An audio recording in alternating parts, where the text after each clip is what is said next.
There have been some interesting rumors when it comes to the schedule changes for the 2025 NASCAR playoffs, and I want to talk about what I think is really good with this and a few things I think that are kind of bad with this. So, to cover it, the rumor itself, New Hampshire and Gateway are going to be in the playoffs next year in place of Watkins Glen and Homestead-Miami Speedway.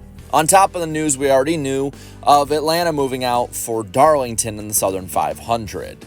And I think that a lot of people are going to be really upset with this, and I think that they have some good reason, but I also think that we need to tamper down a little bit on it for some other really possibly good reasons. So let's get into it. So first off, what I like Homestead being out.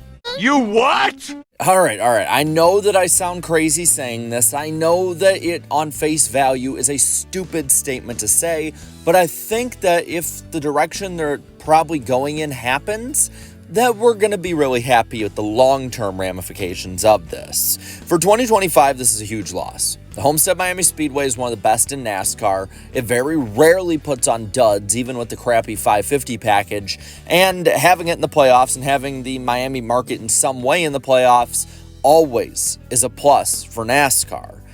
But the city is pushing hard for a 2026 finale date, and they're actually willing to invest a lot of money and almost damn well bribe NASCAR into giving them the finale, basically putting it up for an auction.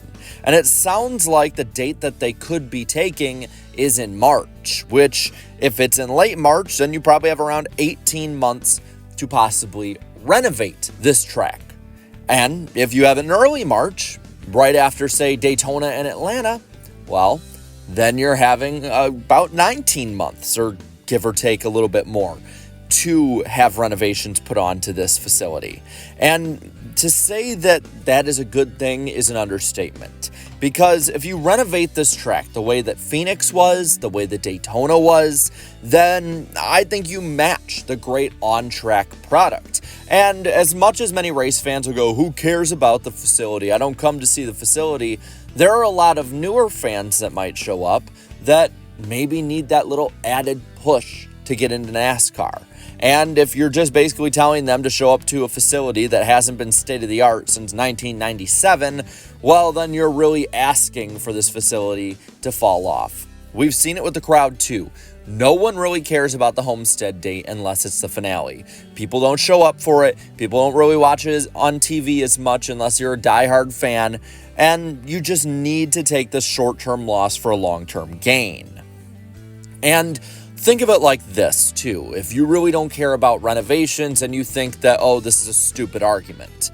If NASCAR puts all of this money into it and basically puts all its eggs into this basket when it comes to Homestead, the city does, everyone involved does, this track is insured to be on the schedule long term.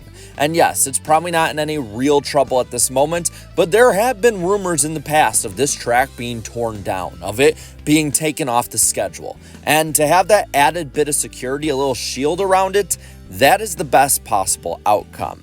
So, in my opinion, as long as they do the renovations, it confirms a 2026 finale date. If not, this is the biggest L change on the schedule.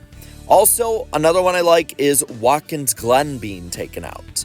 You see, I think putting it back to its normal date would be the good plan. I think it was only moved to the playoffs as a one-year stopgap, more or less, because of NBC butchering the schedule with the Olympic break. And I think that putting it back to its normal date also would help with the crowd, and it helps that if the Roval stays in the playoffs, you only have one road course race. I don't think we need two road course races in the playoffs in a primarily oval series. It's kind of similar to my argument of we don't need two super speedway races in the playoffs because of too much chaos. You need to have it pretty normal, good tracks for racing, but not tracks that are just going to be complete crapshoots, so you get a crapshoot champion in a crapshoot system. And then the last of the three things I like is Gateway being in. Yeah, I'll admit it, I'm a little bit iffy on this one. I don't think it's necessarily the greatest move, but I don't think it's the negative a lot of people are saying either. This track has had great moments. It seems like every time they go there, there is something to talk about. And you know what? This playoff format needs two things. One, they need things to talk about because fans on merit alone are not going to look at this during football season. You need to give added incentive both at the track as well as at home. The other thing that I think that this track can give that the playoffs need is great marketing. This track is great at bringing people in for off-the-wall, oddball reasons, and I think that the playoffs desperately need some of this as well. Strategy both on the track and off the track. You have a great fan base, huge crowds in person, a pretty strong TV audience, and on top of that, this city, St. Louis, is a blind spot for the NFL during the fall, as the St. Louis sports fan base is pretty jaded against the NFL for moving the Rams. All right, those are the three things I really like. What are the two things I really don't like? First off, New Hampshire being in. I'm sorry, there's a reason New Hampshire was taken out of the playoffs. It just does not provide really anything, consistently at least, that could make the playoffs better, I would say. Yeah, there can be strategy, but with the next-gen car, as long as you're not having rain on the way like we had or rain on the racetrack like we had this past weekend, you're not really adding anything with New Hampshire, as it's probably just going to be a run-of-the-mill race, and somebody's going to go out and dominate, and you're going to get people complaining about how boring it is. The racing is pretty mid without the rain, and while the crowd was great this past weekend, I would even say probably the best in over a decade, this crowd is inconsistent, and having a half-empty track when you're trying to say this is the part of the season that matters more just is a terrible, terrible look. And it's another track with no lights, which I don't think that they need a bunch of night races, but I do think you need that option of extra time in case rain becomes a problem. While rain is not as much a problem in September, as this was probably going to be the date they take, which is kind of the date they had before, it still is always something that's there. And having to move a race to Monday instead of Sunday night is always a big loss as well for everyone involved. And then on top of that, just in general, the 2025 playoff layout is kind of garbage, not gonna lie.